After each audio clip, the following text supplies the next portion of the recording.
To further discuss details of the 2023 appropriation bill and its deficit, I'm joined by a chartered accountant, Sheson Okwande. Hello, Sheson. Thank you for joining us. Can you hear me now, sir? Okay, I think it's better.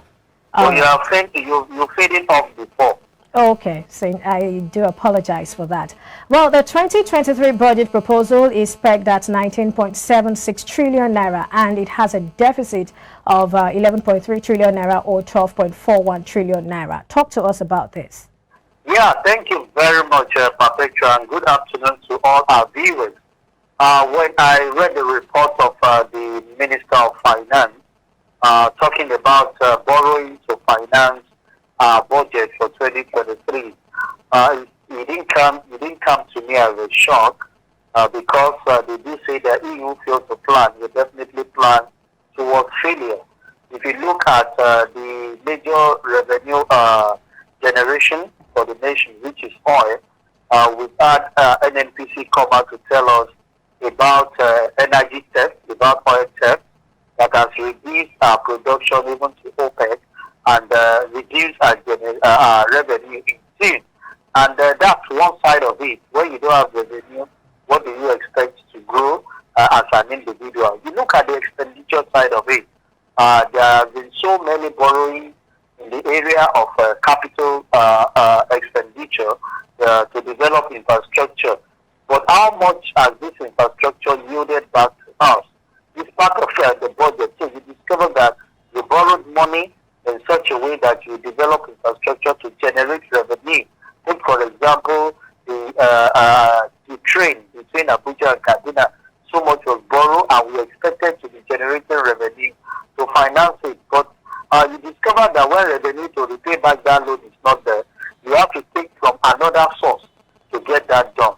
Look at the operating, the recurrent expenditure of the government in terms of the legislators, the civil servants, and the like. It's been very, very difficult. Talked about inflation.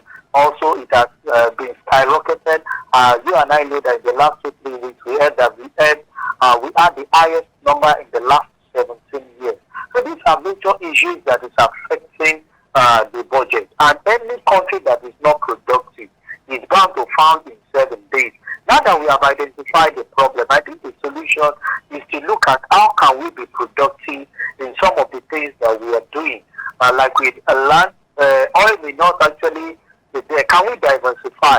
Well, if you must diversify, you need to look at the area of security.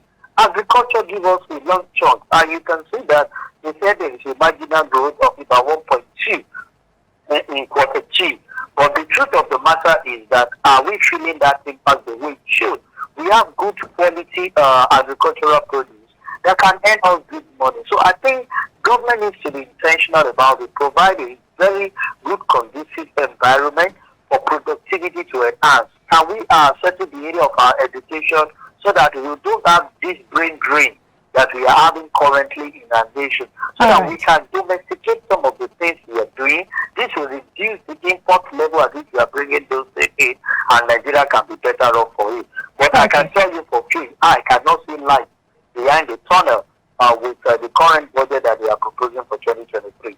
All right, let me come in here. You mentioned something. You talked about agriculture, and then you also talked about oil. You were saying that we should diversify. Yeah, a lot of presidents talk about diversification, but we do know that there is more that we can actually get from oil, really. Looking at the oil sector, we haven't even exploited or explored it enough. Shouldn't we also be looking at, while we are trying to diversify, we are also deepening, the value we're getting from the oil sector?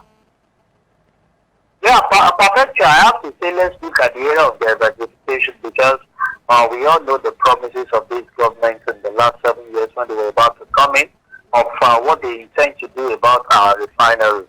But 7 years down the drain, we cannot see anything coming up. Although we were told that the work is still ongoing, but we are yet to see.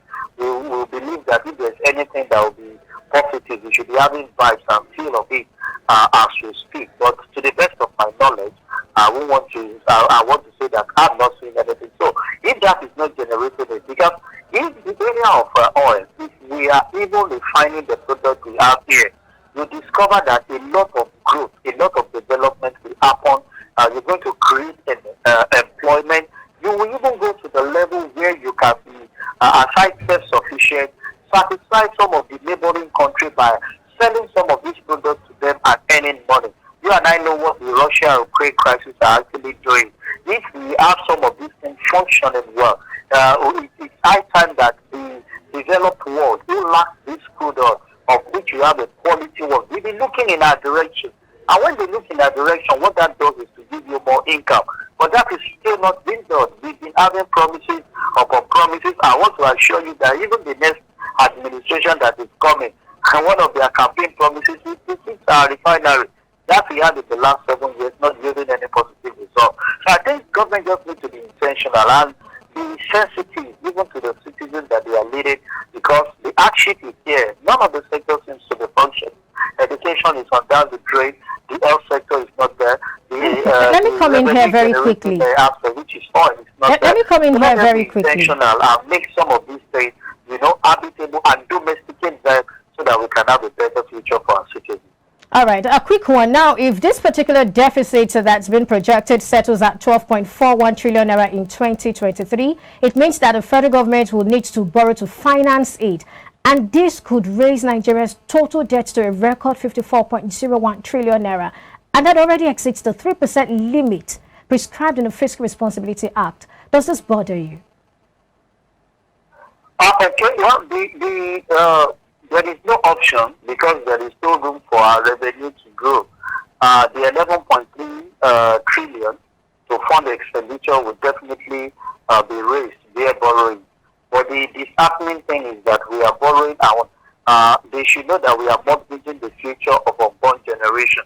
Because some of the borrowing that we are seeing, we cannot even see the dividend projecting us into the future to say there is hope for the children of So let me come in here, Mr. Olusegun. How then do we strike a balance? You said what? I said let me come in here. How then do we strike a balance? Yeah, the best way to strike balance about it is to look for ways to be productive. And the only way we can be productive is by having a safe and a sane environment where everybody can, move freely at any time of the day and bring out the creativity in them. If there is no productivity, there is no revenue can grow. And if the revenue is not growing, we will continue to borrow and borrow. And I think the other side is to look for ways to cut down our expenditure. Some of the so much money that is going into the hands of individuals. I always crack a joke in my dialect that they will say that somebody that is dead is still taking care of his children. You can imagine the funds that Sonny Abacha, kept in some caves and now is using to take care of some of the expenses in the country. Imagine if those funds have actually, like the last $23 billion that was actually signed from UK, if it was invested 20 years ago, do you know the growth that would have contributed to the bottom line of this nation? But what we will say, individual of the people in administration only know about themselves and themselves alone, and that has actually been creating problems for us. So we must be intentional to be sensitive to the plight of the citizens we are living. Let me truly was that posterity will judge everyone at the end of appear today. All right, in the area of improving the revenue generation, there are some analysts who have said that the federal government is not effective when it comes to the area of tax collection. And of course, even the Minister of Budget and National Planning, Zainab, was saying that efforts will be focused on improving tax administration and collection efficiency. How much of a solution do you think lies in tax collection, or let's say effective tax collection, really?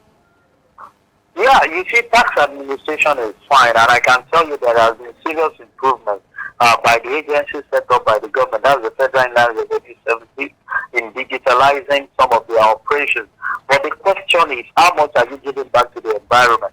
You pay tax, you that you're paying tax, you are still the one that is providing the social contract. The social contract on the part of the government is not being fulfilled by them. You fix your road, you fix your water, you generate your electricity, and you do all sorts, and you're still paying tax. So you discover that people try to cut corners in such a way that the social amenities that they are supposed to provide is not being there, and that is discouraging the incentive approach for taxpayer. And we have said it again. Can you try as much as possible liberalize the process in such a way that you can have more people being brought into the tax net? And the only way you can well, do Mr. that is by Olusegun, I guess there is a whole lot confidence to say. in such a way that they will know that the infrastructure that they need to enjoy are actually there for them. All right, thank you so much. There's a lot more to say, but we need to go. Thank you so much for sharing your thoughts with us on the news. Thank you very much, Patricia, for having me, and have a blessed day. You too. We've been speaking with Olusegun Okwande. He's a chartered accountant.